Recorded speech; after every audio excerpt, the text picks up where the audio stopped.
Welcome to online classes. I am Shilpa, working as lecturer in computer science at Dr. B.R. Ambedkar GMR Polytechnic, Karimnagar. As we are discussing OOPS through C++ subject, in previous lecture we discussed what is meant by function overloading, what it actually means, what is the purpose of function overloading. Before that, what is mean by polymorphism, what are the different types of polymorphisms. In that compile time polymorphism, the compile time polymorphism is divided into two types, that is function overloading and operator overloading. So we discussed function overloading, and in previous lecture we have observed some example programs on function overloading. Even we have observed how this function overloading can be possible using call by reference, call by value as well as call by reference. With some example programs we have observed all these things. In today's lecture we are going to learn what is meant by C++ input output operators. Normally till now C++ IO operators, input output operators. Till now, without knowing all these things, that is what is meant by stream, what are the different types of stream classes, what is meant by unformatted input output and formatted input output, what is meant by input output operators. Without deeply knowing about all these things, we might use in our programs. Okay, we have used all these concepts in our programs, but we don't know what is what. Okay, in today's lecture we are going to learn C++ input output operators, how this input output operation can be done in our C++ language, programming language, and what is meant by streams in C++. Normally, as when we are executing or when we are writing a program, the first header file to be included is #include IO stream. So that means here we are using this stream. What it means, what actually mean by this stream. Okay, why we need to include that IO stream, what are the different functions this IO stream consists of. Okay, and what are the subclasses of this IO stream, what is the superclass of this IO stream. Okay, like that we will discuss in today's lecture. So here C++ streams and C++ stream classes. Okay, obviously till now we learn that class is nothing but which consists of data members and member functions. That means it is having some member functions which can make use of the data members, and by calling the public member functions of a class, you can make use of this class in other part of the program. Okay, we discussed that, we know that class is the class which consists of data members and member functions. Okay, and here these member functions make use of the data members, and using public member functions of this class, how this class members, that means data members and member functions, can be accessible out of the class or any part of the program. Okay, we know that. So now what is C++ stream classes we will discuss in today's lecture, and what is meant by unformatted input output operations, what is meant by unformatted input output, and what are the operations we use for this unformatted input output. Okay, these are the objectives of today's lecture. So first one, input output operators in C++.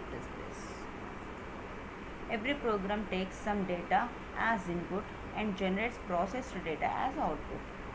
Till now we have observed, we have executed so many programs in C++ or so many programs in C. Whatever the programming language, when we write a program, it takes some data and it processes that input, that is data, and it will give output. For example, in order to add two numbers, okay, we have written a program. So in that, first we need to provide input for that because here it is going to add two integers or two numbers. So first we need to provide the two numbers, that is nothing but data or input. Okay, after providing that input to our program will process this input. Okay, that means here the main operation is adding of these two numbers. So it performs addition on those two numbers and it will give output. So that is here. Every program takes some data as input and generates processed data. Okay, it is performing some operation. It is processing that input and it is giving output. Okay, and C++ supports a set of input-output functions and operations to do input-output operations. So input, how our C++ program has to take the input and how that has to send to the output screen, that is monitor here. Okay, so here the C++ supports a set of input-output functions as well as operations. Input-output functions and operations to do input-output operations in C++. Okay, and C++ uses the concept of stream and stream classes to implement IO operations. Normally here IO operations are input-output operations. Input means that is the data which the program will get from the keyboard. The program gets from the keyboard, that is input, and the program is going to send some data to the output.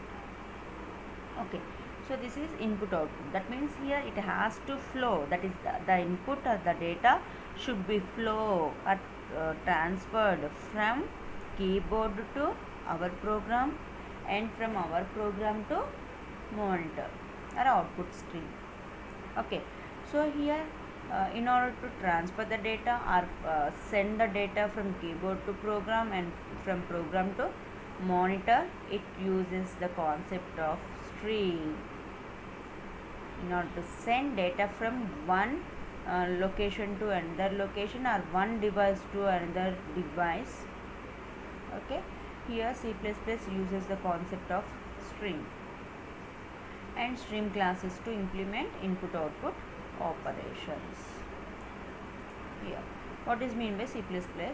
Streams. Normally, what is in general what is mean by stream? So rivers or streams. Okay, what is mean by stream?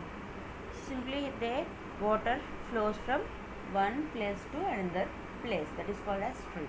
If the water flows from one place to another place, or flow of the water is called as stream in general. Likewise here C++ streams.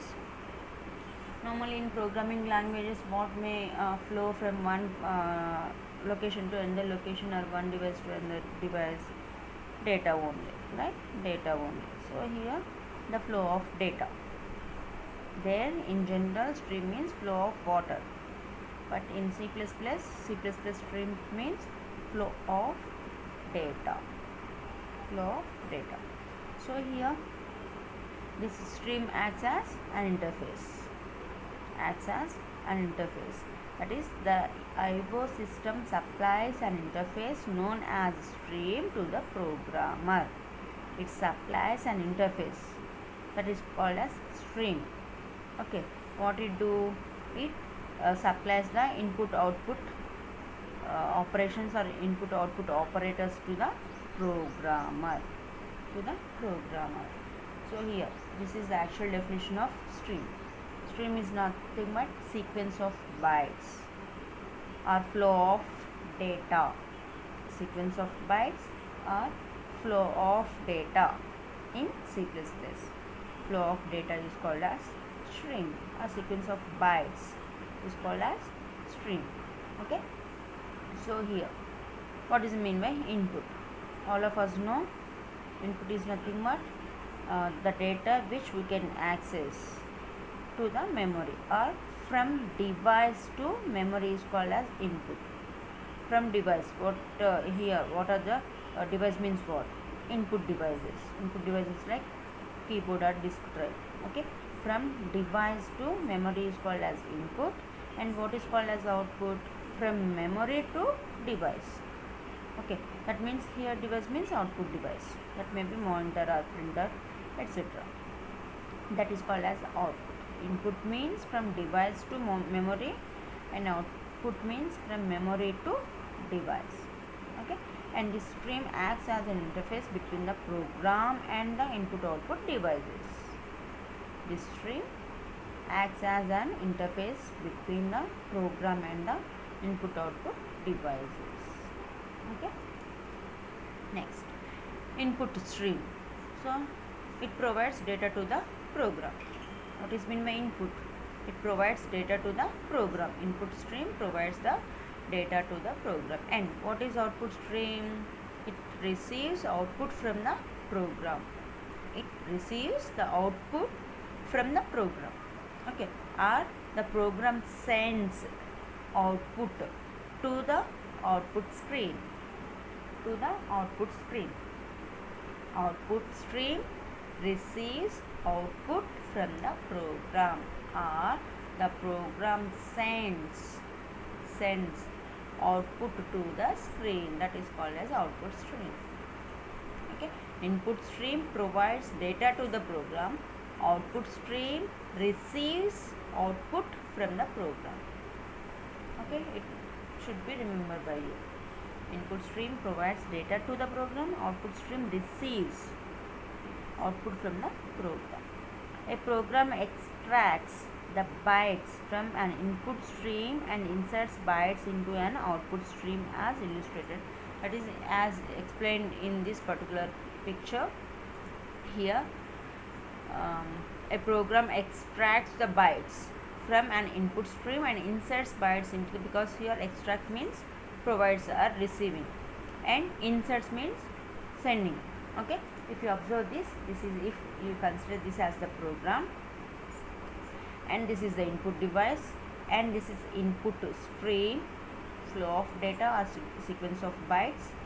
Okay, and here normally program receives data from the input device or keyboard, and it sends to the output device. It sends to the output device. That's why here we are having some input device, and it sends data to input stream. Here stream acts as an interface. In this case, for input device to our program, so input stream, and from our program to output device, so output stream. Okay, this stream acts as an interface. This is one interface, and this is another interface. Okay, and this program extracts from input stream, and this program insert into output stream.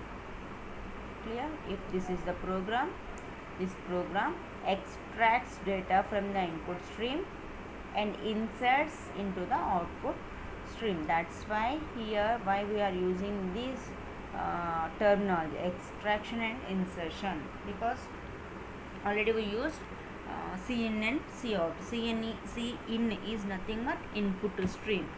Cin, what it do, it receives data or extracts data from the input device to the program. So that cin, whatever we use there, that is two greater than symbols, those are called as extraction operators. Already I told in previous lectures that operator is called as extraction operator, two greater than symbols, and cout, these two less than symbols. This operator is called as insertion operator. So based on the terminology which we used here, this particular operator is having that particular name only, that terminology as its name only. Cin, extraction operator, cout, insertion operator. So here the program extracts from input stream and inserts into the output stream. Okay, this is the how the input and output will be takes place to program and from program. Okay, this is normally stream. This is one interface and this is another interface. Now, the following predefined streams are automatically opened when a program begins its execution. So whenever we open our program to execute, automatically our program may open some streams. Okay, first stream is scene, that is standard input stream. It is automatically opened when a program begins its execution. Okay, this is standard input stream, that is scene, which is connected to the keyboard, because scene extracts data from keyboard to program.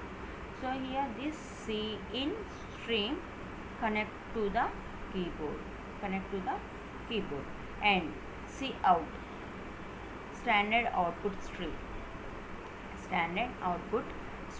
which is connected to the display or the screen, output screen here. Okay, this is one. Cout is one output stream which is connected to the display or output screen, and one more that is stream is there, that is error, standard error output stream.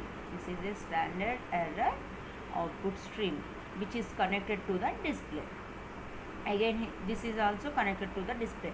Here this cout is also connected to the display only, but when this cout will be executed or when it will be invoked and it performs its task, if our program wants to send some output to the display or the monitor, then this particular stream will be invoked.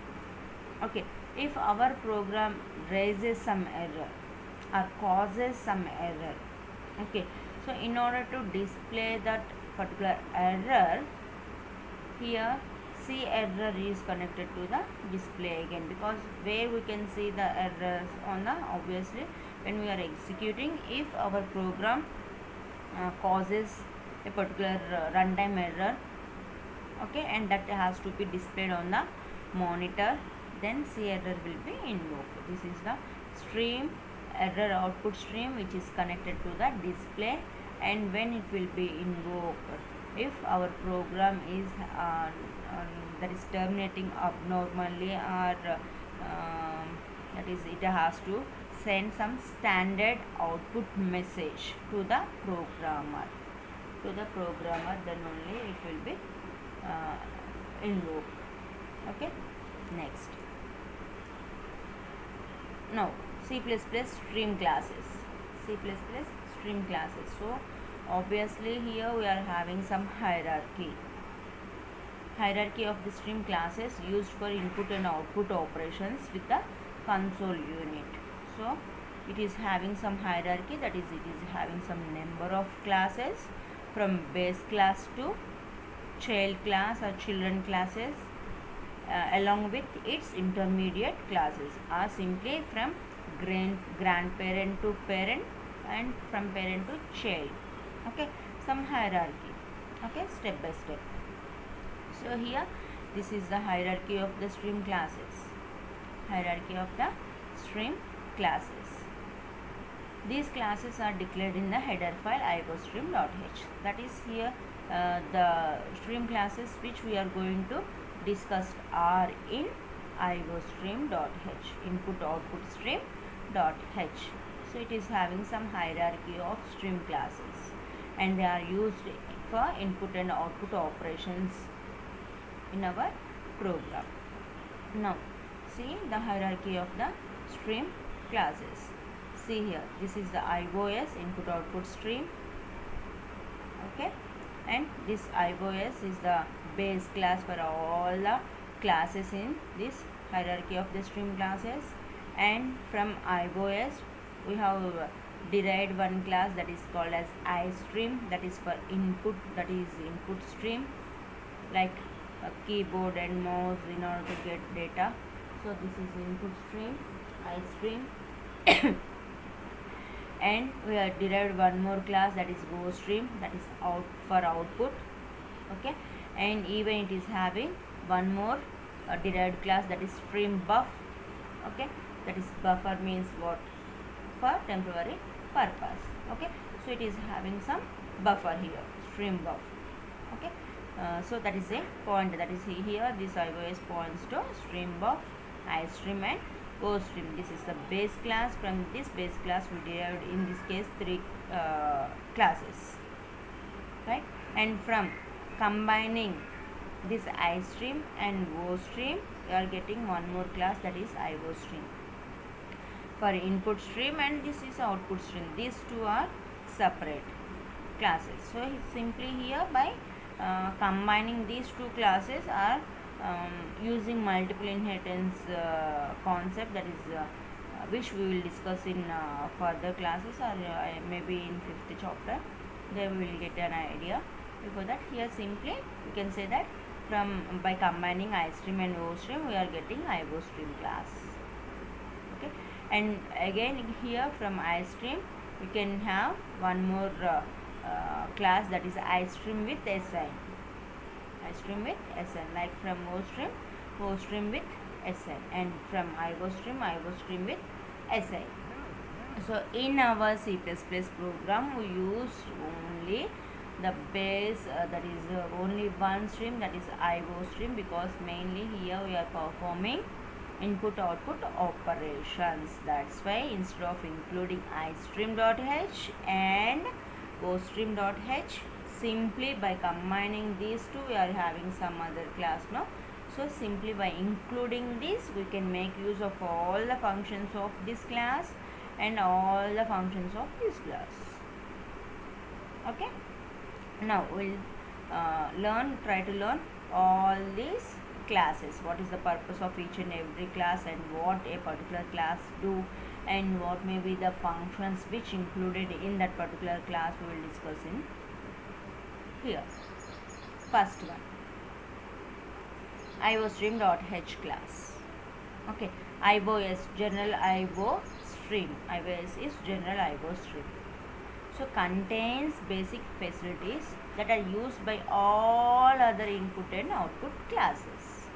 So as I said, this iOS is a base class, so it contains basic facilities.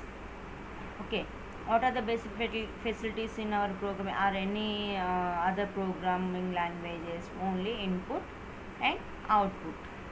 It has to, a program has to take the input and it has to send the output. So this is the basic facility that a particular programming language has to provide. So it contains, iOS contains basic facilities that are used by all other input and output classes. Okay, and contains a pointer to a buffer object, that is here. It contains a pointer to the buffer class, and it provides all the operations for input and output, basic facilities, and declares constants and functions that are necessary for handling formatted input and output operations. Also here this iOS contains constants and functions, basic facilities for input and output operations, and a pointer to the buffer object, and it declares constants and functions that are necessary for handling formatted input and output operations. What is meant by formatted input output operations? We will discuss in next classes. Okay. Next class is iOStream.h class. Okay, in that first one is iStream. iStream or input stream. So obviously here this iStream is a derived class from iOS. So it will get all, or it will acquire all the properties of iOS. That is here what we discussed, that is it contains basic facilities that are used by other input and output classes, contains a pointer to a point buffer object, and declares constants and functions. What we discussed here all will be here also. iStream, because this is a derived class from iOS, so it inherits all the properties of iOS, right? and along with that it declares input output functions such as get, getLine and read. So these are some input functions which declared in iStream, or these are the functions which are necessary to perform any input operations. Okay, so it declares, iStream declares some functions like get, getLine and read. Okay, and even it contains overloaded extraction operator. So cin extraction, already I said this is the extraction operator.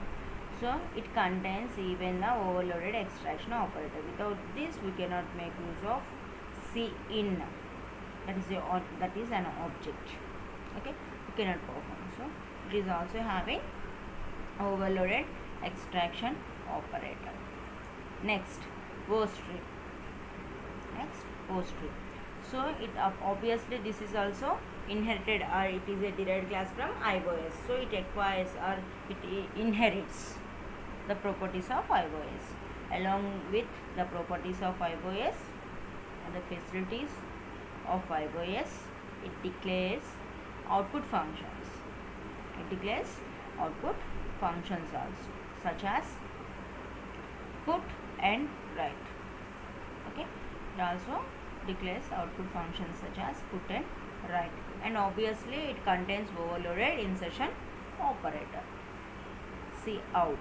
So overloaded insertion operator also in VoStream class. Next, iVoStream, by combining iStream and VoStream, which discussed here and here. Okay, that is, here it is having inherits the properties of iOS, and it is declares the input functions such as get, getLine and read, and output functions such as put and write and it contains overloaded extraction operator and overloaded insertion operator. Okay, that is this iVoStream. Inherits the properties of iVoStream and VoStream and contains all input iVoStream and VoStream, and contains all input output functions, because this is derived from iStream and VoStream. So it will get all the properties of these two classes. Clear? Next, StreamBuf. Okay, StreamBuf provides an interface to physical devices through buffers. Normally, when we can go for this buffer concept, what is mean by buffer? Buffer is nothing but it is used for temporary storage. That is, for example, when we are trying to print some page. Okay, so here the printer comes under works under electromechanical speed, and here our computer works under electronic speed. Okay, when we compare the speeds of the particular electronic device and electromechanical device, obviously the electronic device sends very fast. Okay, and the the number of bytes which sent by the electronic device may not be received at that same speed of the electronic device by a electromechanical device, because here the speeds are vary. It sends very fastly, our computer sends very fast, but the capacity or the speed in which it can receive is very small, that is low when compared with the speed of the laptop. Okay, if that is the case, then in order to overcome, or in order to should not get any data loss, there we may use some buffer.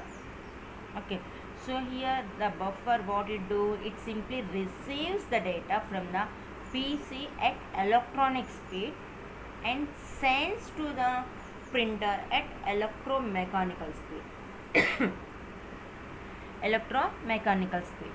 So in order to send or print some page, here we require one buffer which receives the data from the PC at electronic speed and sends to the printer at electromechanical speed.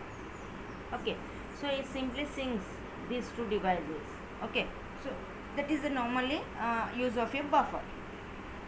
So here also, stream buffer, what it provides?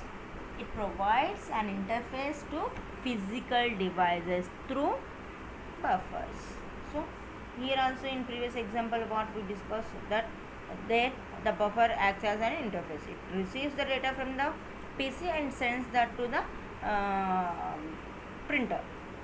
Okay, so likewise here it provides an interface to physical devices through buffers and acts as a base for file buff class used IO files.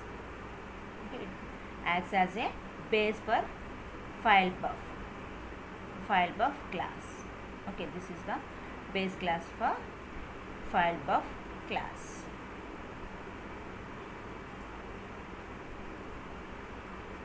Stream buff, file buff class, base class. Next, right, with a certain we are not discussing obviously because we are not using those classes in our one. And next topic is unformatted input output operations. So till now what we discussed, what is meant by stream, what is meant by input output operation, right? What is meant by input output stream class.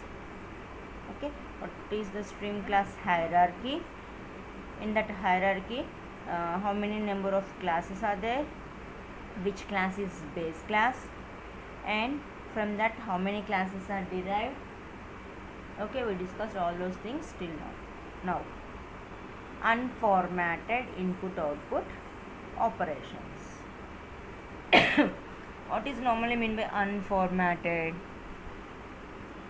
So that is unformat. If a particular input output operation is not having any format specifiers, if it is not having any format specifiers, then that is called as unformatted. So what is meant by format specifier? If you remember that scanf and printf, for example in C, printf enter values for A and B. Okay, in scanf how I can able to read the values and how I can assign those read values to the A and B variables, how I can? So double quotes scanf open brace double quotes, there I need to specify the format specifier, that is either %D or %C or %F or %L, like that. Yes or no? Right? So there we need to specify the format specifier. Based on that particular format specifier, it will read that appropriate one. Even in some cases %N new line, %T /T/N, okay, or /H/B. All these are some format specifiers. So there we need to specify the format. So based on that, it will convert the input or output into that particular format and it will store into the memory. So here unformatted, we need not to specify the format specifier. Okay, we can't use format specifiers if we can't do any format specifier in any of input output operations, then that input output operations are called as unformatted input output operations. And normally it takes one input from the user. Normally this unformatted input output operations takes only one input from the user. Okay, anyhow we'll see some examples, then you can able to know. And it is perfectly valid to use the same input output statements scanf and printf in C++ as in C. So normally in C we use this scanf and printf, right? Even in my previous lecture also I modified the C out and C in with the printf and scanf, and I executed the program and I have I explained you, even we can make use of this printf and scanf in our C++ programs also. Already I explained that. So likewise here, even we can use this printf and scanf in C++. C++ does provide alternative means of performing input-output on streams using the iostream.h header file.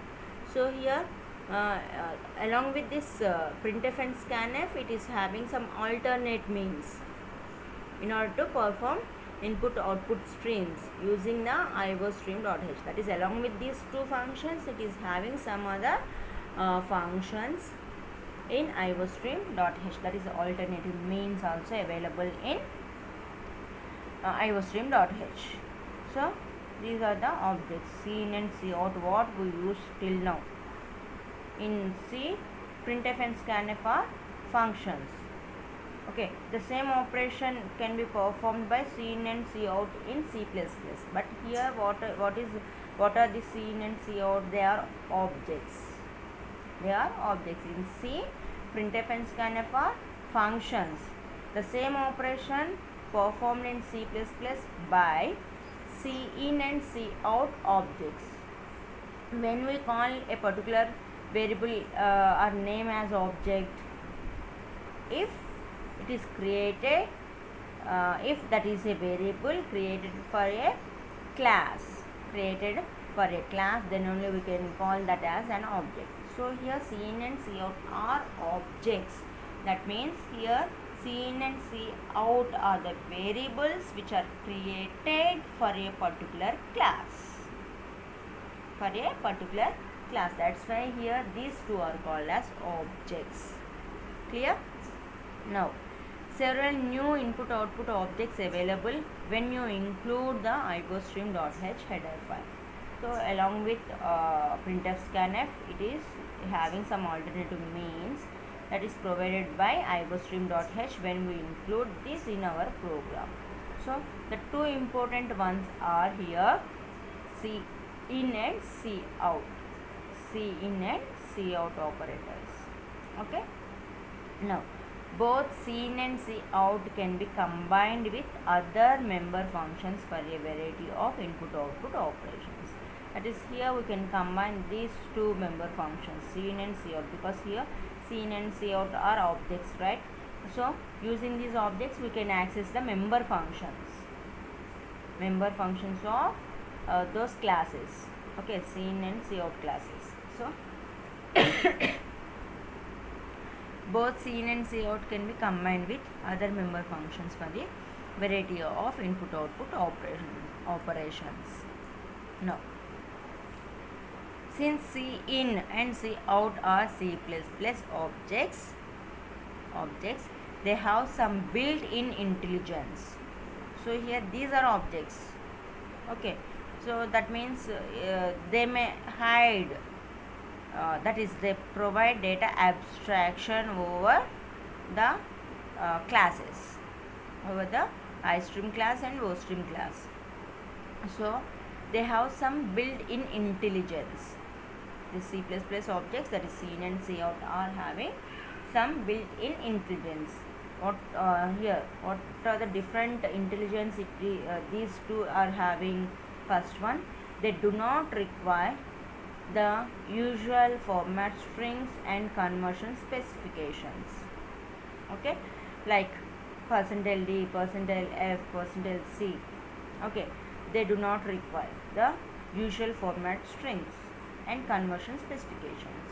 We need not to use these format strings. That means here, though we are going to read integer, float and char simply without using these format strings or format specifiers. Sorry, format specifiers, directly we can read cin, a, b, c, like that. Okay, so that is the one intelligence, and they do automatically know what data types are involved. So though we are reading one integer, one float and one character without specifying any format string, these objects know automatically what data types are involved, or what are the different data types they are going to read or they are going to print. Okay, and they do not need the address operator like in scanf. Okay, they do not require the address operator, and they do require the use of stream extraction and insertion operators. They do not require address operator, but they do require insertion and extraction operators. Okay, these are some intelligence or intellectuals of these objects. Okay, first one, we need not to specify any format string or conversion specifications. Okay, and these objects automatically know what types of data involved, and they do not require ampersand, but they require insertion and extraction operators. Okay, next, input output operators.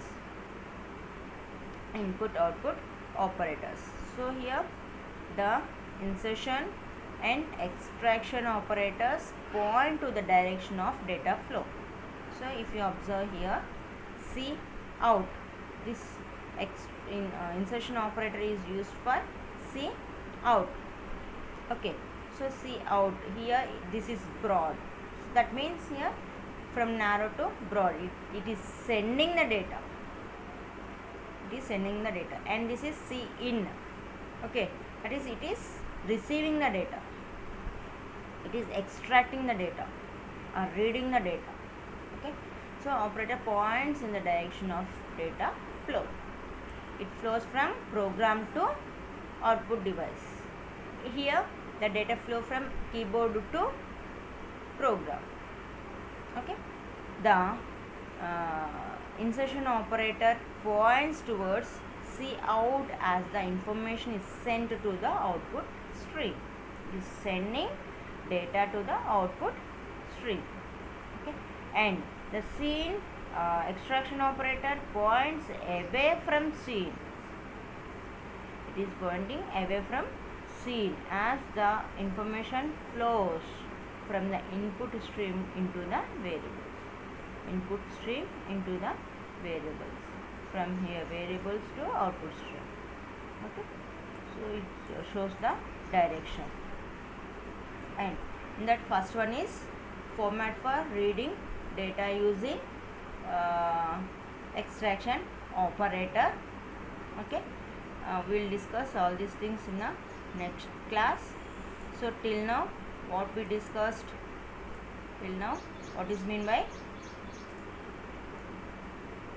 C++ input output operations, how the input output operations can be takes place in C++, and then what is mean by streams, what is mean by streams in C++, and what are the different types of or what are the C++ stream classes. Okay, what how many stream classes we are having, and what is the purpose of each and every stream class, and what is the hierarchy of these C++ stream classes we have observed, and what is mean by unformatted input output operations. Okay, and in this case C in and C out, how those can be used in our program, and what is mean by unformatted input, that is we cannot use format specifiers here, and it takes one input from the user, like that we discussed about unformatted input output operations, that is C in and C out. And what is mean by C in and C out? Normally here C in and C out are the objects which are created for iStream and OStream classes. Okay, and what are the characteristics of this C in and C out? Okay, what are the intelligence of this C in and C out? That is, when we are using the C in and C out in our program, what it do. Okay, these are the different characteristics of these objects, and how these operators will be used. C in and C out, by observing this particular operator can we decide the flow of the data, like that we discussed till now. And in next class we will discuss what is format or syntax of C in and C out, and how we can concatenate or cascading C in and C out in next class. Thank you.